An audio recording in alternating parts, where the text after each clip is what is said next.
La da da da da. TV troubleshooting. The Wolfeboro Okay, so Inn. as you can see, we're standing in room 300.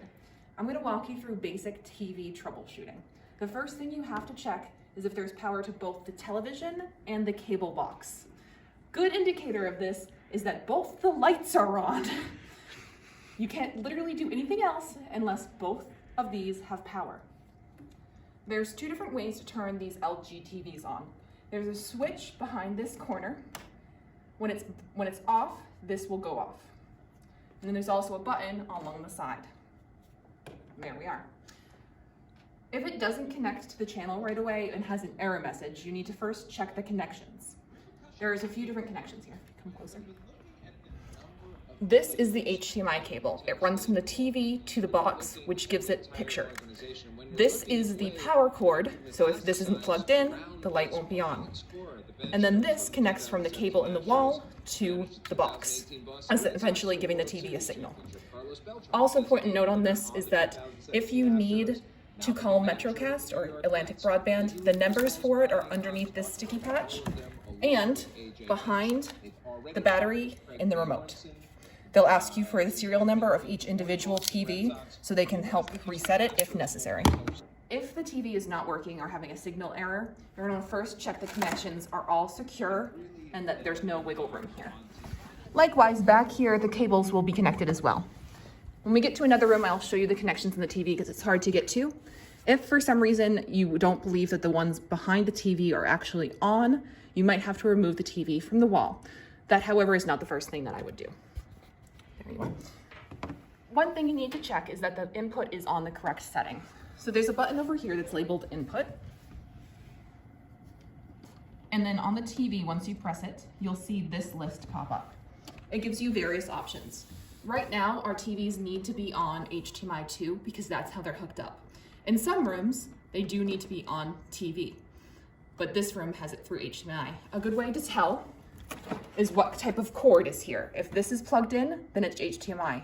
If this has a plug in it, then it's TV. If the TV is staticky and you notice that it has that plug instead of the HDMI, it might be because the TV is on the wrong channel. HDMI doesn't have channels, so you don't have to worry about it. But for ones that have that TV input, make sure it's on channel 3. I will also now show you parental controls. On the remote here, you need to go to this menu button. The parental control, when the parental control is on, when you try to change a channel to a one that it's locked, it'll ask you for that code. The code's always 000.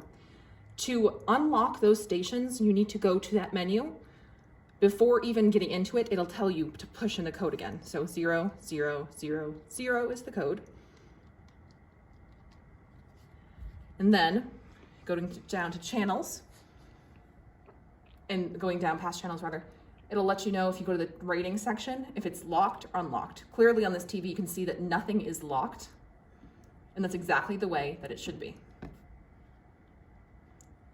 If it was locked, you just again go into here and just simply click on it. To unlock, you just scroll down and click on them like this. Then to get out of here, you can just press the channel up button and it'll take you back to the remote TV. TV channels have two different kinds. I'll be updating the channel guides for us to give out to guests. All the channels in the 700 range are the HD channels. You'll notice that the screen has this outline, but when you get to the 700s, it no longer does. Okay, we're now going to go into a different room with a different TV type so I can show you the differences. Now we're in 301. I want to demonstrate where behind the TV you can find the other side of these wires here. So this one runs from the box until the TV. Seeing behind here, you see this white box. All you have to do is reach your hand back here, make sure that that connection is still nice and tight. Typically that should be the only thing. Most people do not touch this wire. The next one is the HDMI. It runs from up here, obviously, to this side of the TV. It's a little bit harder to get to, but if you look in there, it's this wire here.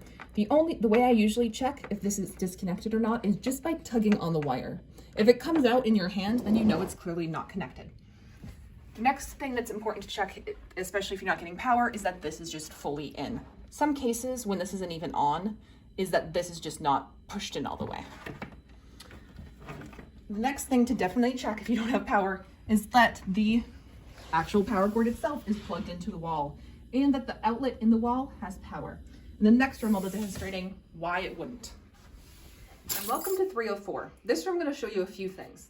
The first thing is that some rooms have switches like this.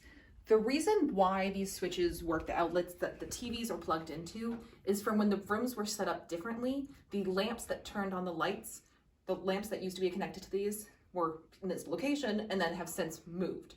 So the switches just have that old function that we no longer use. But this switch here actually controls both the refrigerator in here and the cable box here, as well as the TV. This is one of the only Samsung TVs that we have in the hotel.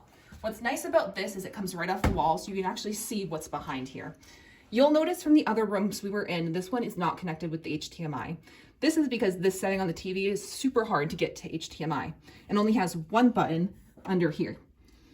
So this is the one that's connected and has to be on channel 3 to work. So if this television is staticky, that would be the first thing that I would check. And from here you can see that now that both of these are filled and the HDMI slot is empty.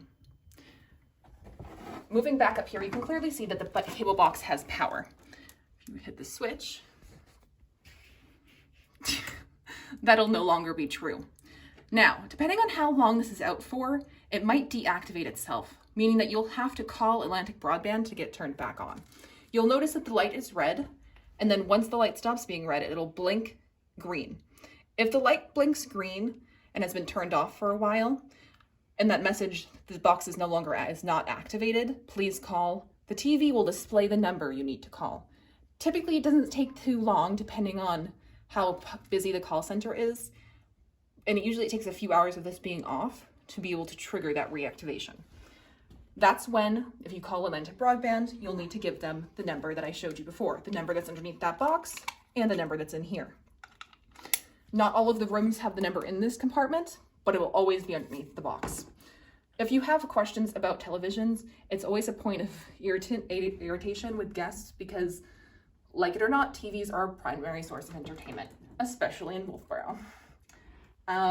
That's basically all the televisions. Because most of our televisions are connected through HDMI and not the way this one's connected, we no longer have to perform those channel scans, which take more time than most other functions on televisions. Number one thing, always check your power.